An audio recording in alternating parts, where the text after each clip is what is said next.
But who else is for Trudeau? Not young people, not minorities, other than the small, well, I don't know if it's small, I wish it was small, pro-Hamas segment. Not women, not even Atlantic Canadians, not even Quebecers. So who is his base? Well, the answer is so obvious. It's journalists. They're not numerous, but they have megaphones and magnifying glasses. So what they say is echoed many times over. And wouldn't you know it, look at this. Justin Trudeau's taking care of those who he wants to take care of him. Ottawa adds funding to CBC, despite executives' claims it was asked to cut its budget. That's what they think is important. The lie of the executives said that's not what's important. What's important is that Trudeau is taking care of the journalists, so they take care of him. I'll read a little bit. Documents released Thursday show CBC will get $1.4 billion in 2024-2025. Canada's public broadcaster, it's not the public broadcaster, it's a government broadcaster. There's a difference. Canada's government broadcaster is getting an increase in funding, despite executives insisting that a request to cut CBC Radio Canada's budget for the next fiscal year was one reason they announced layoffs for 10% of staff. Now, I'm sure it's true. I'm sure the Liberals, this is a back and forth. CBC was sort of saying, well, we're going to lay people off if you don't give us more money. It was sort of a negotiation of sorts. But look, of course, Trudeau's going to pay these people off. Let me keep reading. Documents Canadian Heritage released on Thursday show CBC will get a $1.4 billion budget in 2024, up from the $1.3 billion it spent in the previous year.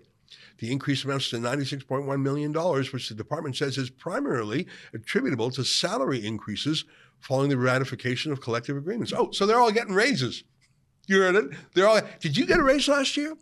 No, in fact, you had a real reduction in your per capita GDP, and more is coming when they hike the carbon tax on April 1st. Let me keep reading. The broadcaster announced in December it would cut 800 jobs and $40 million from its production budget because of a $125 million projected shortfall for the coming fiscal year, which begins on April 1st. There's a saying in Washington, D.C., I think it applies here in Canada too, firemen first. Which is, if you tell a government organization they have to cut money, they're going to obviously cut the one thing people care about the most. We're going to, because the government has reduced our budget, we're going to have to lay off the firemen. Not any of these useless bureaucrats, the firemen. And so I think that's the game CBC's executives were playing. They were saying, well, Justin Trudeau, if you don't give us more money, we're going to have to lay off hundreds of staff. Uh-oh. Oh, good, you're going to give us more money. Catherine Tate, the CEO of the CBC, is one of the absolutely worst people in Ottawa. And I think even her own staff hates her. I'm on TikTok, which is a Chinese app. I shouldn't be on it because it's spying on me. But I get the feeling that the people at the CBC who actually run the TikTok account actually hate Catherine Tate because it's only on TikTok, not on Twitter or the websites, that they have the most unflattering videos of her. I think they actually hate her. Here she is lying a few months ago about bonuses and saying, no, we don't have bonuses. It's just performance pay. Mm-hmm. And no, I'm not going to tell you if I'm going to take a bonus myself. Remember this loathsome woman? Will you be giving bonuses to executives? My response to that question is to say that we have a process, a rigorous process. It is not my decision to award performance pay. It is, in fact, the decision of the board of directors, and that decision comes at the end of the fiscal year. We have another 2 months before we reach the end of the fiscal year. And as I have also said in public, everything is on the table. So we will see at the end of fiscal year, based on results and where we are financially. So as the CEO, you do not make the decision. You have no say in whether or not bonuses are granted. All of the management team measures and analyzes our results on an annual basis, which are published very clearly in our CEO, in the quarterly reports. You have no say in whether or not bonuses are given. All of the management team presents to the board of directors the results of our year against KPIs, key performance indicators that have been tracked throughout the year.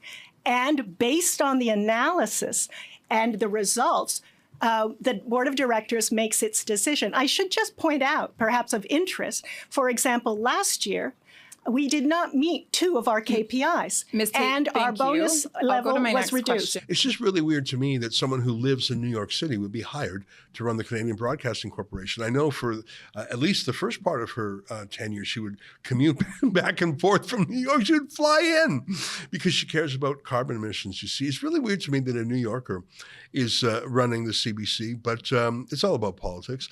What's incredible to me at all is that such a failure has been allowed to continue because the CBC audience continues to decline. I showed you this the other day. Frankly, I should show it to you every day. According to their own statistics, according to their own annual report, the CBC is losing viewers every year. Canada's population is skyrocketing, mainly because of immigration. But the endemic population, as in not the immigration population, is at least staying the same. How can you have a country that's never been more populous have declining viewership of the CBC every year? Because people hate it. Imagine giving them a bigger budget. Who gets a raise for failing worse every year? Well, that's the CBC. And by the way, don't believe the $1.4 billion figure. That's just their official budget. They also get special money, so countless sums through. For example, they got special pandemic money. There's all sorts of other money other than their official budget. So it's surely closer to $1.6 billion. Anyways, look at this news just today. So we heard about the CBC yesterday. Here's the news about more payoffs. Support for independent local journalism, because you deserve to know. This is actually an official government press release. Deserve to know what? What Trudeau wants me to know? The Government of Canada remains committed to helping Canadians access news coverage on topics of local interest that affect them. That is not true. Because of Bill C-18, which was going to wring out Facebook for $100 million to give payouts to Justin Trudeau's favorite journalists, you cannot post a Canadian news story on Facebook. I don't know if you know that. You can't post a Rebel news story on Facebook. Justin Trudeau and his atrocious scheme backfired. And so one of the largest sources of Canadian news has been cut off. Thanks, Trudeau. And, let me read the press release. Local journalism reflects our day-to-day realities, informs us about issues that might affect us, and, through storytelling, unites us as neighbors and Canadians. I don't really think that's what it does, but hey, you do you. The Government of Canada remains committed to ensuring that all Canadians can access sustainable and robust independent news. That's a lie. There really isn't any independent news left in Canada because every single newspaper, every TV station, every radio station is heavily regulated by government and is subsidized by government. Literally 99.9%. And that's not an exaggeration. We've shown you before that there are 1,500 different news companies on the dole. I didn't even know there were that many news outlets. Let me keep reading. The Honourable Pascal Saint-Onge, Minister of Canadian Heritage, announced $58.8 million in funding to extend the local journalism initiative for the next 3 years. A pure election year bribe is what this is, folks. That's why they're announcing it now. This is an election year, or next year is for sure, and they need to shore up their base. Let me continue a little more. To protect the independence of the press. Did you know government can protect the independence of the press? I didn't know that. The only way to protect the independence of the press is not to meddle, not to use a carrot or a stick. To protect the independence of the press, the government will continue to work with not-for-profit organizations to administer this funding. These organizations provide the funds that support media organizations, produce local journalism in underserved communities. This just isn't true. And I know this from personal experience. A few years ago, Justin Trudeau announced something called the QCJO News License, the Qualified Canadian Journalism Organization. You have to apply to the government, and that was the precursor to getting all sorts of benefits for your newspaper or your website. Now, we would never take money from Trudeau, but we wanted the status. We were refused. We were rejected. They said what we do is not news.